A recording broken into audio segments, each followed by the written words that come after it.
He was called cold, selfish, even heartless. People whispered that he had abandoned his family, that he refused to care for a little girl fighting for her fragile life.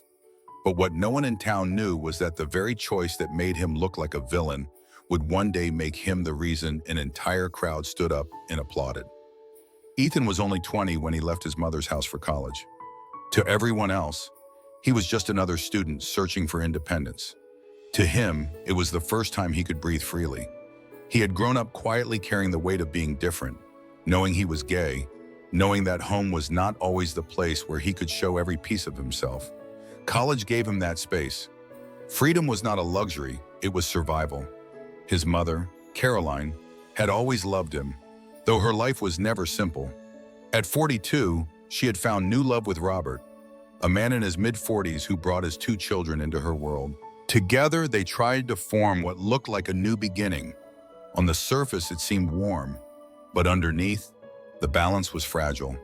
Robert's youngest, a 4-year-old girl, was not an ordinary child. Her body had been marked by a storm of conditions since birth: seizures that could strike at any time, bones that fractured at the lightest fall, a digestive system that often betrayed her.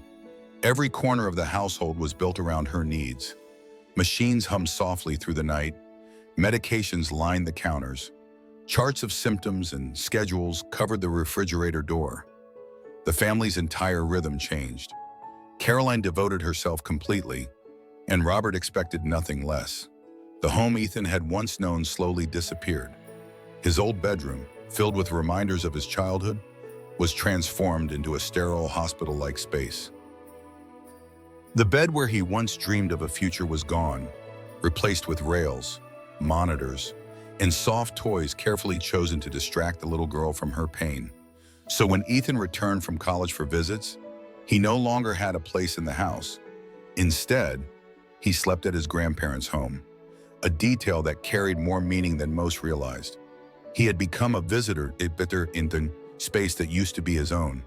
The warmth of reunion was shadowed by the quiet message that he no longer fit into the structure of his mother's new family. And then came Robert's words, spoken not as a suggestion, but as an expectation. One evening, as the family gathered, Robert looked at Ethan and said that he should take the same classes Caroline had taken, training to become an in-home nurse. "It's time you carry the weight too," he declared, as if Ethan's worth in the family depended on his willingness to wear that role. He wanted Ethan to step into the circle of duty, not as a son who came to visit, but as a permanent caregiver. Ethan listened, his chest tight. He cared about the little girl, but there was a difference between love and obligation. For him, love was presence, not being drafted into a role that erased his identity. Yet Robert didn't see it that way.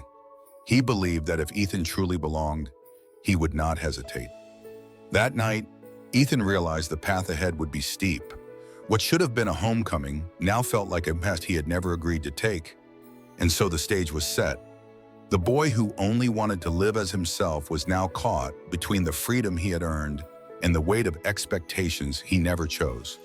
What the town would soon call selfishness was, in truth, the first step in a journey no one saw coming. Because sometimes love doesn't mean carrying the burden others place on your shoulders. Sometimes love means choosing a path that honors who you are, so that when the moment comes, you can give back in a way the world never expected. If you believe stories like Ethan's deserve to be heard, follow Heart Stories, because what comes next will change the way you see sacrifice, family, and the true shape of love. Summer arrived, and with it came the heavy warmth of Ethan's return to his hometown. He packed lightly, not because he lacked belongings, but because there was no longer a room waiting for him. His bed was still at his grandparents' house, the same one he had slept in during every visit since his childhood bedroom had been turned into a place of medical care. Walking through the familiar streets, he carried both affection for his mother and a quiet unease about what awaited him inside the walls of her new life. From the moment he stepped through the door, he could sense it, the air filled not with the softness of welcome, but with expectation. Caroline smiled, her arms wrapping around him with tenderness that never seemed to fade. Yet behind her warmth lingered the shadow of Robert's presence, a reminder that his homecoming was never free of conditions. The conversation came sooner than Ethan had hoped. Over dinner, Robert leaned forward, his tone casual but his eyes sharp. "Have you thought about joining one of those care classes? Your mother managed it, and it would mean a lot if you did the same. Just a few lessons and you'd know how to help with the treatments." His words slid across the table like an obligation disguised as kindness. Ethan's chest tightened. He loved his mother. He loved the child who lived daily with pain. But he also knew what was being asked of him. To Robert, this was not about spending a few hours helping. This was about shaping Ethan's identity into something he never chose. It was about making him another caregiver, another cog in the exhausting system that had swallowed the household. Caroline's eyes softened, her voice gentle. "Only a few hours would ease my heart. I would be grateful if you could take on even a small part." She spoke with love, not command, but it pressed on Ethan all the same. For her, it was a plea born out of exhaustion. For him, it was a call to step away from his own life and put on a uniform that never fit. Ethan drew a breath, steady but firm. He spoke carefully, without anger but with conviction. "I want to be here as a son. I want to visit, to laugh with her, to love her, but I cannot take on the role of a nurse. That's not who I am." The words were not cruel. They were honest, drawn from the place where self-preservation meets truth. Robert's jaw tightened, and his response carried the sting of accusation. He spoke of responsibility, of family unity, of sacrifice. His voice carried into the room like a judgment. Ethan was choosing freedom over loyalty, self-interest over kinship. The message was clear. Refusing to carry this burden meant he was less of a family member in Robert's eyes. The dinner ended with silence that felt louder than words. Robert carried his irritation openly, his eyes narrowing whenever Ethan entered the room. His dissatisfaction did not stay private. At the next family gathering with Caroline's parents, Robert spoke openly, making subtle remarks that painted Ethan as someone unwilling to step up. The grandparents listened with unease, torn between the love for their grandson and the guilt woven into Robert's accusations. Ethan felt the divide grow sharper. He had come home to share moments with his mother, to sit at her side without the weight of duty pressing on his shoulders. But instead, he was now being branded with a reputation he did not deserve. Still, he did not waver. He knew that saying yes in that moment would mean saying no to himself forever.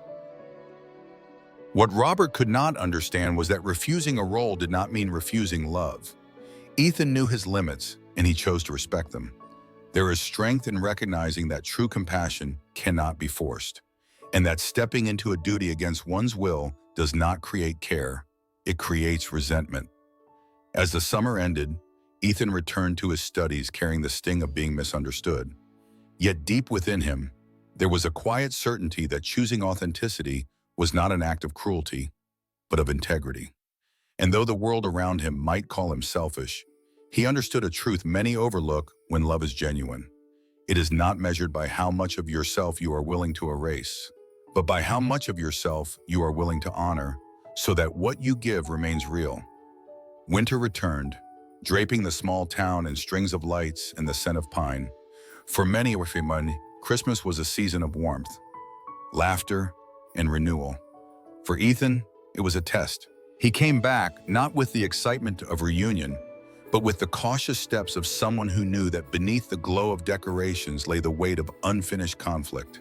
His grandparents' house had become his anchor. The quiet guest room, though modest, gave him the comfort of belonging. He packed his clothes into its drawers and breathed easier there, surrounded by the faint smell of old books and cedar. It was a reminder that in some corners of family, love remained unconditional. But even that refuge became a point of contention. On Christmas Eve, with the extended family gathered around Caroline's table, Robert's irritation surfaced like a shadow slipping across the floor. He looked at the grandparents with a sharpness that disguised itself as a smile. "You make it too easy for Ethan," he said, his voice cutting through the hum of conversation. "By giving him a place to stay, you're letting him avoid his responsibilities." He belongs with us, not hiding from what this family requires. The words stung more than Ethan wanted to admit. He felt every eye turned toward him, measuring, questioning. In that moment, he was no longer a son visiting his mother. He was cast as the outsider, the deserter, the selfish young man unwilling to shoulder the load others carried. He could have spoken up, defended himself with the truth that he had never turned away from love, only from a role imposed on him. He could have explained that his choice was not rejection, but preservation. But as the room grew quiet, he realized his words would not reach the ears already closed against him. To argue would be to add fuel to a fire that Robert had already set. So Ethan chose silence. His fork rested untouched on the plate, his eyes fixed on the candles flickering in the center of the table. Inside, his heart churned with the ache of being misunderstood. Silence was not surrender, but it was the only shield he had left in a room where truth had been twisted into accusation. The rest of the evening unfolded with an unease that clung to every exchange. Carolyn tried to smooth over the tension, her voice soft, her hands restless, but the fracture had already been exposed. To the uncles, the cousins, the grandparents, the story of Ethan was shifting. He was no longer simply the boy who had gone off to college. He was the one who had turned his back on the fragile child who needed care. The narrative hardened into something crueler than reality. Ethan returned to his grandparents' house that night with a heavy heart. The snow outside glistened under the streetlights, a beauty that stood in stark contrast to the weight pressing on his chest. He wanted to scream, to tell them all that he had not abandoned his mother or the little girl, that his love was real and unwavering. But he also knew that love expressed in silence is still love. Walking away from conflict was not weakness, it was a choice to protect the part of himself that was still whole. As the holidays ended and the town settled back into its winter rhythm, Ethan carried with him the sting of a reputation he had not earned. In the eyes of many, he had been reduced to a single word, selfish. Yet beneath that judgment lay a deeper truth. Sometimes when a person refuses to be consumed by expectations that are not theirs to carry, they risk being misunderstood. And here is the quiet lesson, buried in his struggle: silence is not always agreement, and distance is not always abandonment. Sometimes stepping back is the only way to preserve the love that remains. Because love, when forced into the shape others demand, loses its strength. But love that is chosen freely, even if it is quiet, even if it is distant, retains its power to endure. The months rolled by after that heavy winter. Distance stretched between Ethan and the family home, not because he no longer cared, but because every visit left scars that silence could not heal. To Robert, he was the son who refused to help.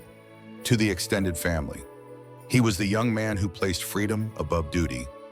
Yet while whispers painted him in shades of indifference, Ethan's life was unfolding in ways they could not see. Spring arrived with the town buzzing about a community event dedicated to children with disabilities. It was meant to bring neighbors together, to celebrate resilience, and to raise awareness for the challenges families quietly carried. Posters lined the shop windows, and the name of the event echoed in every cafe conversation. For most, it was just another gathering.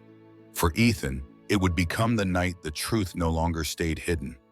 The hall was packed, its wooden floors creaking under the weight of families, teachers, volunteers, and curious onlookers. Carolyn and Robert took their seats among the crowd. Their daughter nestled carefully in Robert's arms, a small blanket wrapped around her fragile body.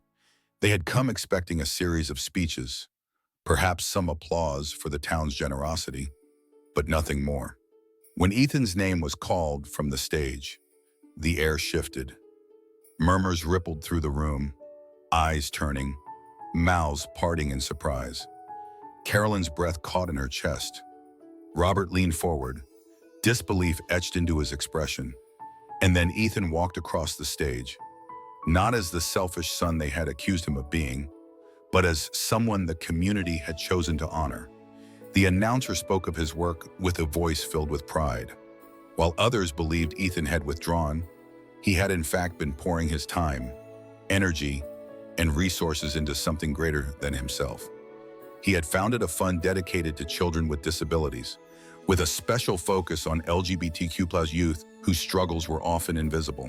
The fund paid for scholarships, brought medical specialists into small towns, and created safe spaces where children could laugh without fear of breaking, where parents could breathe without shame. The audience erupted in applause, a sound that filled the hall with warmth. Caroline sat frozen, tears forming as she realized her son had not abandoned them. He had not rejected love. He had redirected it, widening its circle to embrace children beyond their doorstep. Robert's lips tightened, his usual confidence slipping into silence. Ethan stood at the podium, his presence steady but humble. He did not boast of sacrifice, nor did he dwell on the pain of being misunderstood. He spoke simply of vision, of the belief that no child should be defined by fragility or shame. His words painted not just the image of a fund, but of a movement shaped by empathy. In that moment, every judgment made against him fell apart.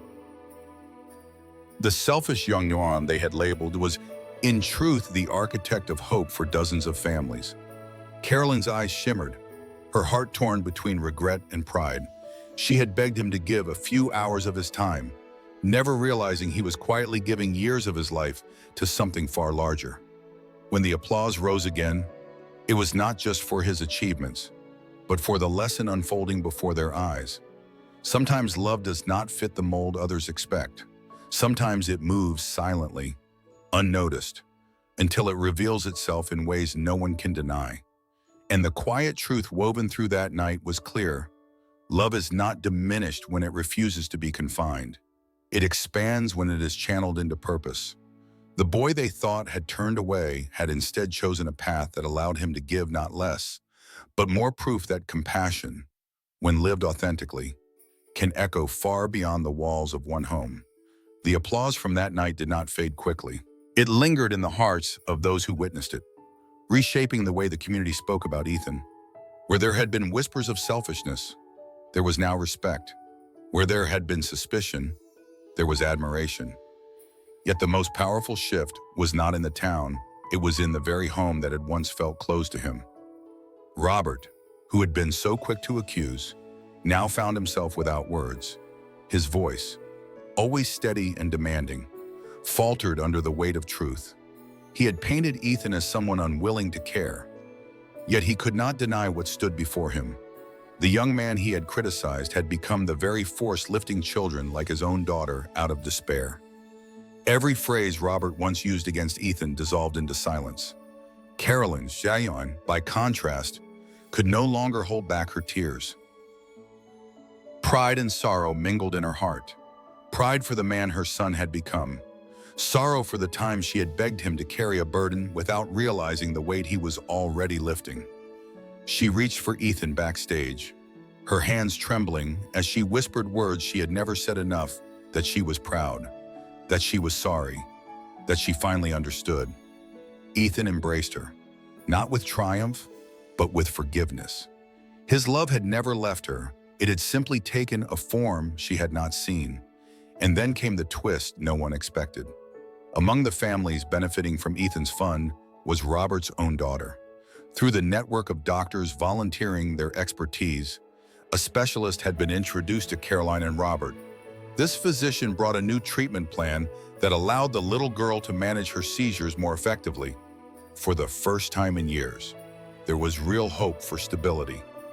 Nights that had once been filled with alarms and panic now carried the fragile gift of rest. Robert held his child and realized the irony that the boy he had accused of selfishness had become the very reason his daughter's future looked brighter.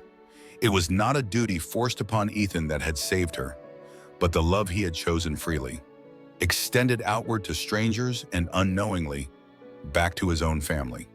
Ethan did not gloat, nor did he remind Robert of past words. He simply smiled at his sister's small victories, at the way her laughter filled the house with a sound that had been missing for so long. For him, it was never about proving Robert wrong. It was about proving that love, when honored, could ripple far beyond what anyone imagined. The lesson that emerged was undeniable. Love is not measured by how well we bend to expectations. It is not proven by surrendering our identity to satisfy others. True love blooms when we dare to remain ourselves, when we choose the path where our compassion can stretch widest. Ethan had not rejected family, he had redefined it, showing that sometimes the most powerful care comes not from carrying the weight others demand, but from standing firm in the way we are called to give. So now the question becomes yours. Do you believe Ethan was wrong to refuse the role forced upon him? Or was his choice the very thing that gave his family and community more than they ever asked for? Share your thoughts below.